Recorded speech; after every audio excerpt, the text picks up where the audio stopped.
Sir నమస్కారం sir. నమస్తే అండి.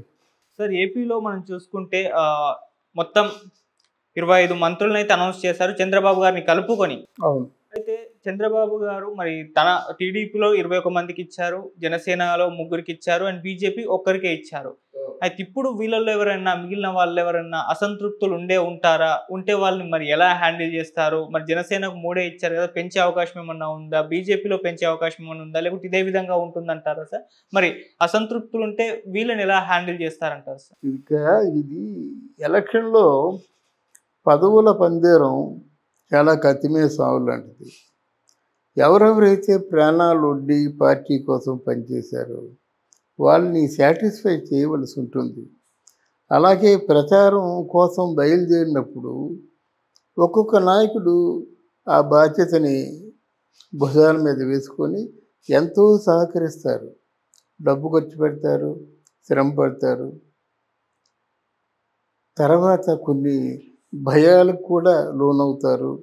వాళ్ళ మీద చట్టు ఉంటుందేమో కూడా తెలీదు. ఎందుకంటే ఆ పరిపాలన అలాంటిది కనుక. వీటన్నిటినీ ఒడ్డుకొని పార్టీ కోసం పనిచేశారంటే వాళ్ళని సాటిస్ఫై చేయవలసిన అవసరం ఉంది. ఇక్కడ చంద్రబాబు ఏం చేశారంటే ఆ పాత వాళ్ళ తాలూకు అంటే కొత్త వాళ్ళకి ఇచ్చినప్పటికి కూడా పాత వాళ్ళని మర్చిపోకుండా కొంతమందికి బెర్తులు ఇచ్చాడు. అక్కడ కొంత అసంతృప్తి యంగ్ జనరేషన్కి వస్తుంది. ఒకటి జనసేనకి 2 ఇచ్చాడు, పవన్తో కలిపితే 3. జనసేన అంటే ఆల్మోస్ట్ ఆల్ మీరు సీట్లు తక్కువ ఇచ్చారు కాబట్టి తక్కువ బెర్తలు గెలుచుకున్నాడు. కానీ మీరు ఒకవేళ 40 ఇస్తే 40కి 40 గెలిచేవాడేమో ఆయన టెండబడి చూస్తే అప్పుడు మీరు ఎక్కువ బెర్తలు కేటాయించరా?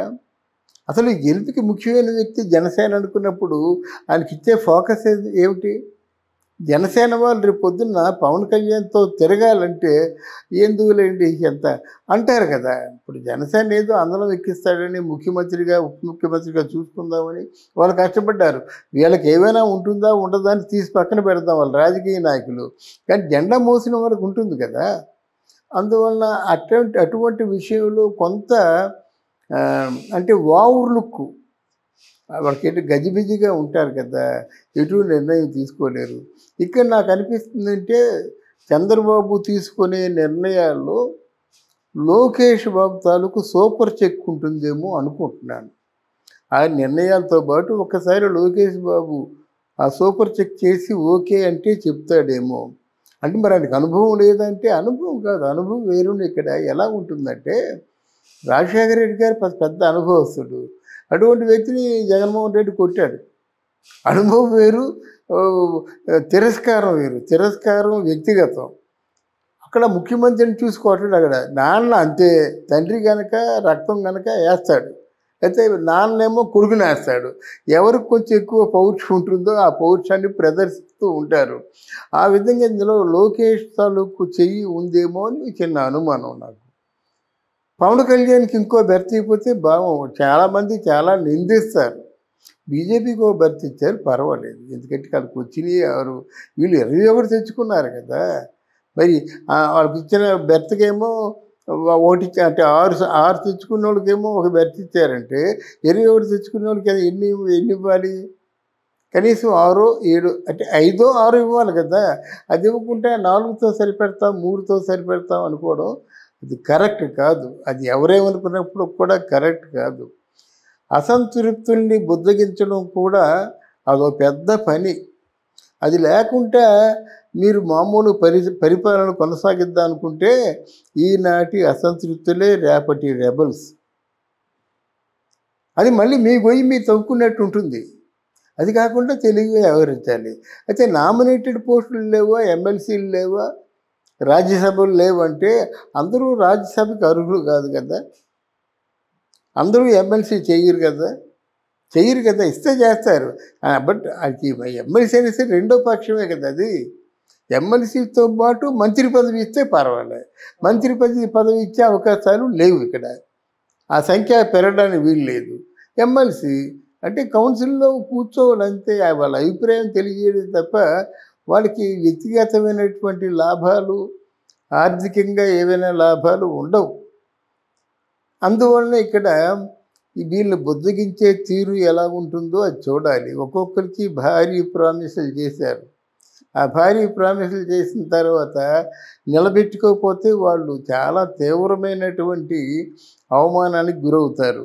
ఇప్పుడు పిఠాపురం వర్మ గారు తన సీటుని త్యాగం చేసి, తన పరపతిని త్యాగం చేసి పవన్ కళ్యాణ్ని గెలిపించుకున్నాడు. ఆయన పవన్ కళ్యాణ్ ఉప ముఖ్యమంత్రి లేదా హోంశాఖ మంత్రిగా వెళ్ళినట్టయితే ఆయన సలాం కొట్టవలసిందే కదా. నిన్నటి వరకు ఇద్దరు కౌగిలించుకున్నారు. మరి కౌగిలించుకున్న స్థాయిలో ఆయనకి ఏదో పదవి కావాలి కదా.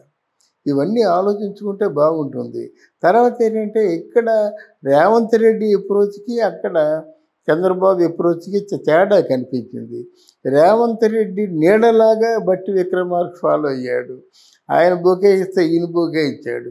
ఆయన షాలు కప్పితే ఈయన షాలు కప్పారు. వచ్చేవారు కూడా రేవంత్ రెడ్డికి షాలు కడితే ఈయన షాలు కట్టాడు. పత్రికల్లో ప్రకటన కూడా ఆయనకి ఎంత బొమ్మ వేశారో ఈయనకి అంతే బొమ్మ వేశారు. ఇలాగా సమన్వయం చేసుకుంటూ రేవంత్ రెడ్డి వెళ్ళాడు. ఎంత సమన్వయం చేశారంటే హనుమంతరావుని, జానారెడ్డిని, రేణుకా చౌదరిని, అంటే కాంగ్రెస్ పార్టీలో మూల విరాటులందరి తాలూకు దీవెనలతో వచ్చాడు రేవంత్ రెడ్డి. అది పరిపాలన వాళ్ళు ఉపయోగపడరా తీసి పక్కన పెట్టండి. ఆ జగ్గారెడ్డి కానీ, హనుమంతరావు కానీ, వీళ్ళందరినీ, రేణుకా చౌదరి కానీ అందరినీ కలుపుకుంటూ వచ్చాడు. ఇక్కడ చంద్రబాబు మళ్ళీ అంటే మొదటి నుంచి ఉందిలే వన్ మ్యాన్ షో, అది కొంచెం మార్చుకోవాలి. ఎందుకంటే పవన్ కళ్యాణ్ ఎప్పుడైతే మీరు ఈ కూటమి విజయానికి కారణం అని మీ నోట్స్తో మీరు చెప్పినప్పుడు కలిసి మీరు చేస్తే బాగుంటుంది. అప్పుడు ఉప ముఖ్యమంత్రి 6,000 అనేటువంటి రోజులు పోయాయి. ఒక 25-30 సంవత్సరాల కిందట మాట. ఇప్పుడు అలా కాదు. ఉప ముఖ్యమంత్రి అంటే ముఖ్యమంత్రిలో సగం పవర్ ఉండాలి. అంటే వాళ్ళు చట్టాలు చేసే విషయంలో ఉప ముఖ్యమంత్రి కూడా ప్రధాన పాత్ర వహించాలి. అందువల్ల ఆ వహించే రీతిగా తనను మలుచుకోవాలి చంద్రబాబు. లేకపోతే రాబోయే రోజుల్లో కొంచెం అభిప్రాయ భేదాలు వచ్చే అవకాశాలు ఉంటాయన్నమాట. మనం చెప్పుకోతున్నాయినా ఓహో ఆహా అంత బాగా ఫంక్షన్ ఎవరు చేసి ఉండరు, చాలా నా భూతో నా భవిష్యత్ చెప్పవచ్చు. కానీ మనం వీడియో చూసిన తర్వాత వాళ్ళకి ఏమర్థమవుతుంది? వాస్తవం తెలియాలి కదా. వీడియో చూసిన తర్వాత మీరు ఏదో చెప్పాలి కదా, చెప్పాలనుకుని చెప్పాలి, ఎవరు చెప్పంది ఏదో చెప్పాలి. అదే నా తాలూకు అంటే ఆంతర్యం ఇలా మాట్లాడడంలో. చంద్రబాబు కూడా మారాలి, చాలా వరకు మారాలి.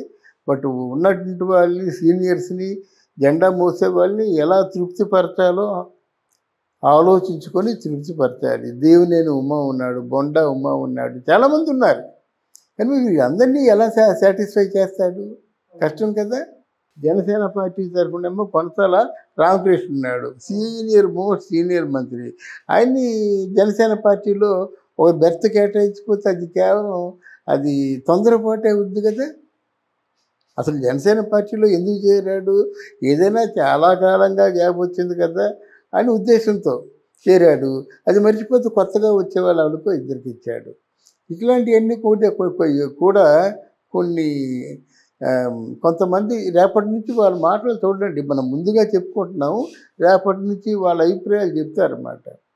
అందువల్ల కొంచెం చంద్రబాబు మారాలి, లోకేష్ ఆవేశం తగ్గించాలి, సమన్వయం అని అంటే ప్రచారాల్లో కాదు, ఫలితాలు వచ్చాక కుర్చీ ఎక్కాక సమన్వయం కావాలి.